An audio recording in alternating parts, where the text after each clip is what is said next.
प्यारे बच्चों, आज मैं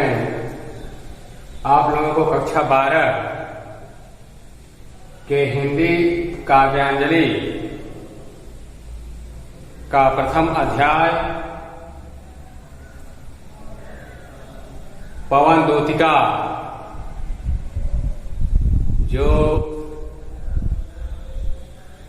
अयोध्या सिंह उपाध्याय हरिऔध जी की रचना है, इसका आगे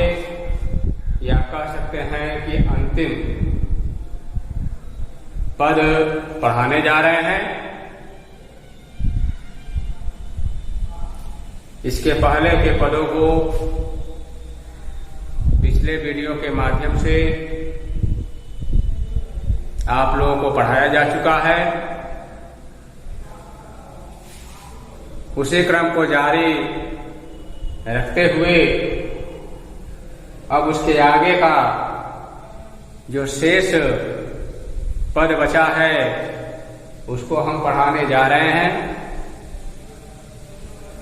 इस पद में इस पूरे अध्याय का निष्कर्ष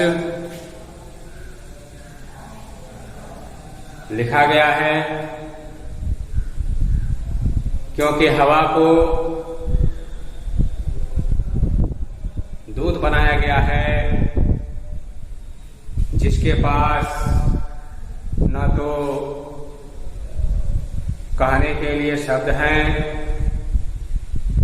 न तो सुनने के लिए कान हैं, न तो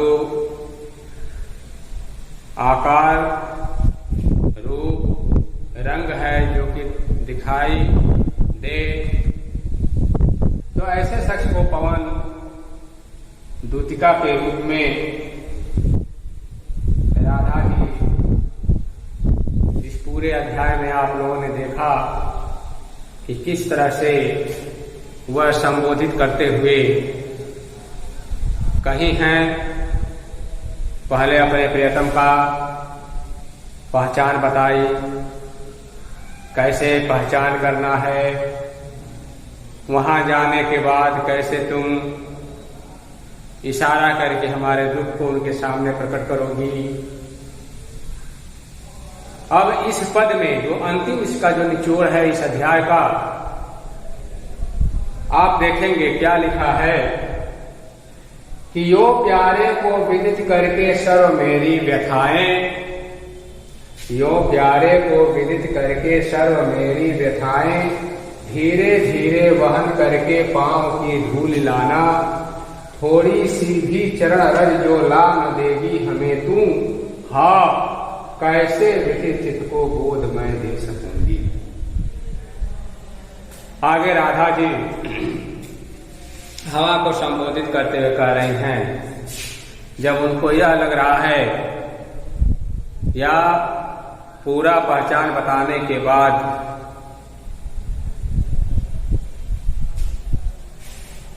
उनको यह स्पष्ट हो जाता है कि ये सब कुछ बताने का कोई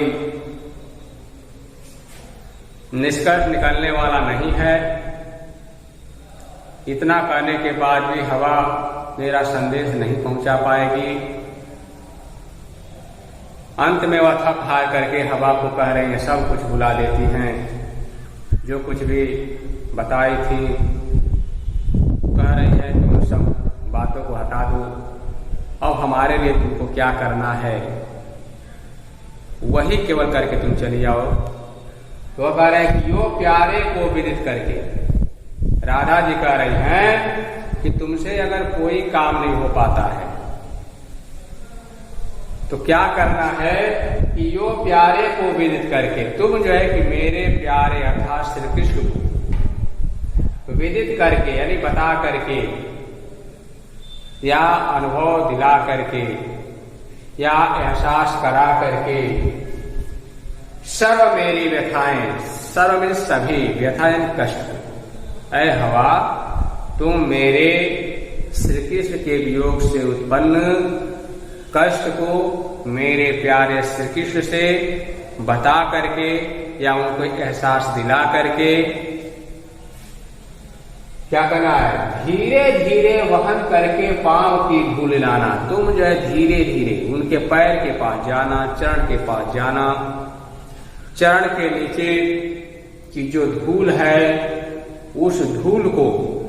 तुम अपने वेग से उठा लेना और उठा करके धीरे धीरे बहती हुई उस धूल के या उस धूल को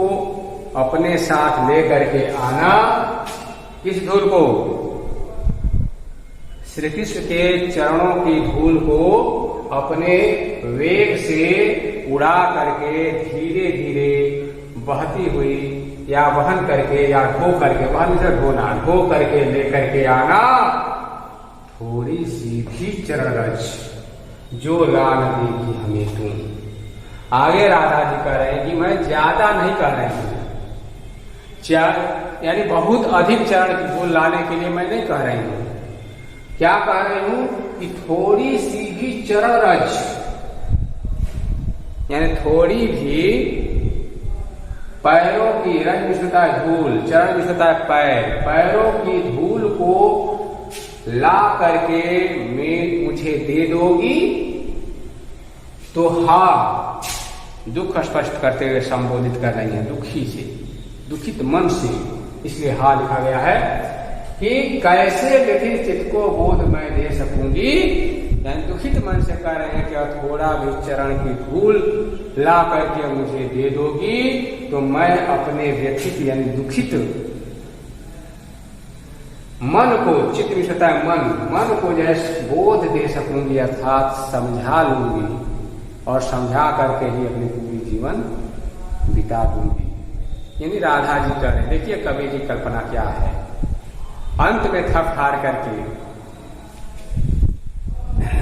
राधा जी कह रहे हैं कि ऐ हवा, तुम मेरे सभी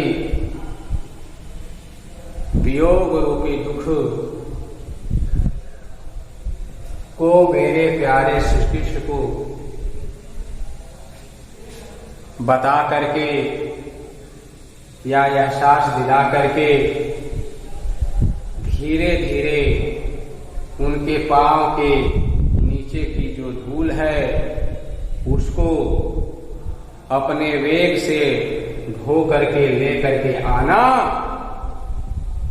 ऐ हवा, अगर थोड़ी भी, बहुत ज्यादा नहीं, थोड़ा ही उनके चरणों की धूल ले करके आ करके मुझे दे दोगी, यानी कि ला करके मुझे दे दोगी तो हाय, दुखित या दुख प्रकट करते हुए कह रहे हैं कि उस थोड़ी सी धूल को ही पाकर मैं अपने दुखित मन को सांत्वना दे सकती हूँ, बोध करा सकती हूँ और मन को समझा करके आगे का जीवन जी सकती हूँ। ये रहा 4 लाइन की व्याख्या। अब आए नीचे 4 लाइन जो 4 पंक्तियां लिखी हुई हैं।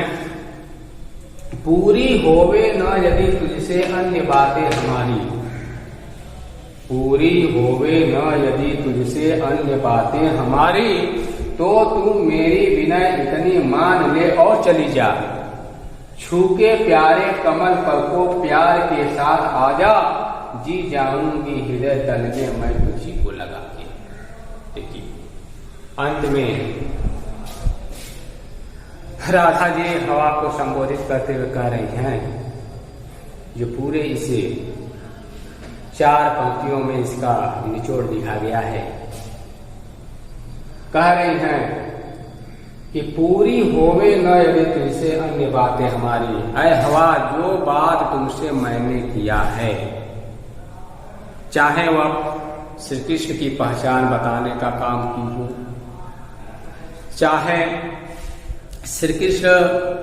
के सामने अपने कष्ट को एहसास दिलाने की बात कही हूं,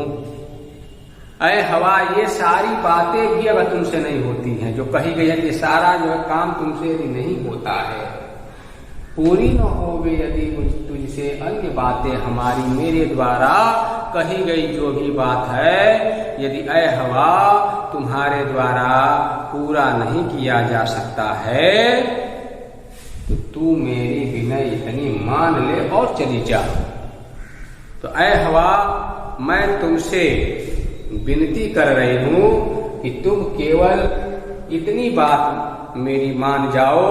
और यहां से शीघ्र ही चली जाओ, शीघ्रता से चली जाओ। और क्या करना है, जाकर छू के प्यारे कमल पर को प्यार के साथ आ जा, प्रेम पूर्वक हमारे श्री कृष्ण के कमलवत पैरों को स्पर्श करके यानी छू करके तुम चली जाओ, शीघ्र ही चली जाओ। और जब तुम जो है उनके कमलवत चरणों को स्पर्श करके चली आओगी तो जी जाऊंगी हृदय तल में मैं तुझी को लगा के। ऐ हवा जैसे ही उनके चरण को स्पर्श करके यहाँ आओगी तो मैं तुमको अपने गले से लगा करके पूरा जीवन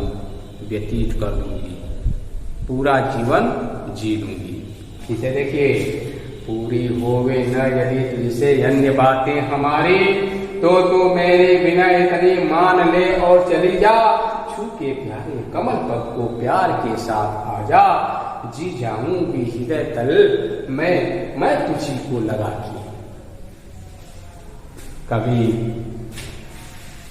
अयोध्या सिंह उपाध्याय हरिऔध जी ने इस मंदाक्रांता छंद के माध्यम से इन 4 पंक्तियों में पूरे पवन दूतिका अध्याय का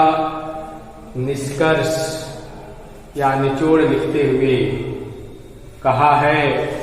कि राधा जी हवा को संबोधित करते हुए कह रही हैं कि ऐ हवा मैं जो कुछ भी तुमसे कही हूं वह तुमसे यदि नहीं होता है, कुछ कहा गया कार्य नहीं होता है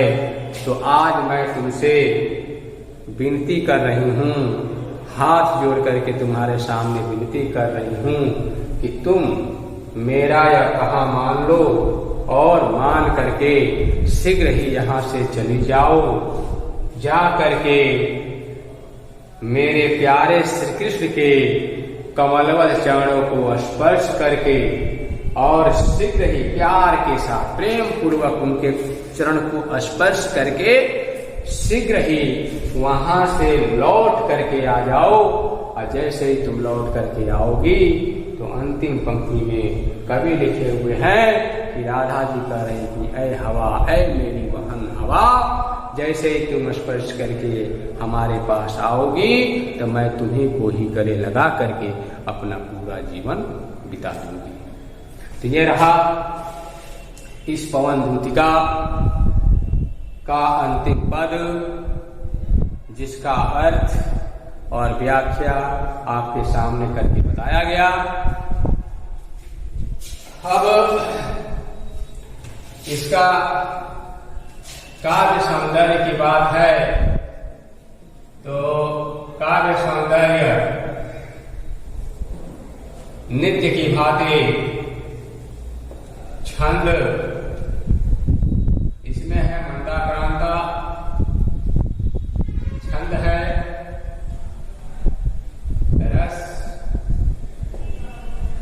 रस है वियोग श्रृंगार,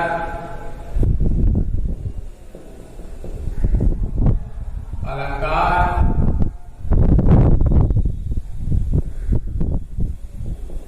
अनुप्रास,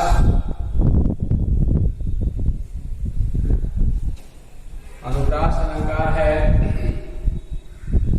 इसमें जो है कि मानवीकरण भी है। उसके बाद शब्द शक्ति की बात कही जाए तो अविधा है, अविधा शब्द शक्ति है। भाषा खड़ी बोली, खड़ी बोली भाषा है। गुण की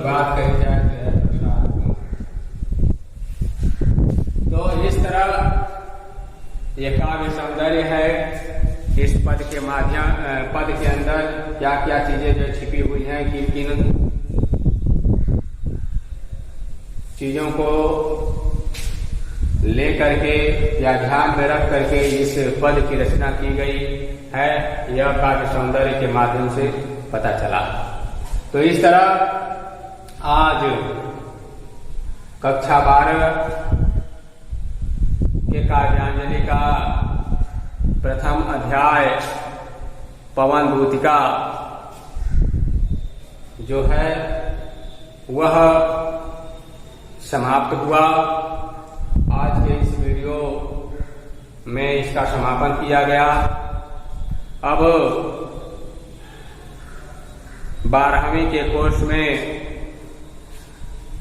कोरोना महामारी को ध्यान में रखते हुए जो 30% कोर्स को कम किया गया है, उसको ध्यान में रख करके जिन जिन पदों को या अध्यायों को उस 30% के अंतर्गत रख करके कटौती किया गया है, उसको ध्यान में रख करके वे चीजें तो नहीं पढ़ाई जाएंगी, लेकिन जो कोर्स के अंदर रखा गया है जो कि परीक्षा में आएंगी, अब नेक्स्ट वीडियो में हम आगे के रचनाओं को पढ़ाएंगे।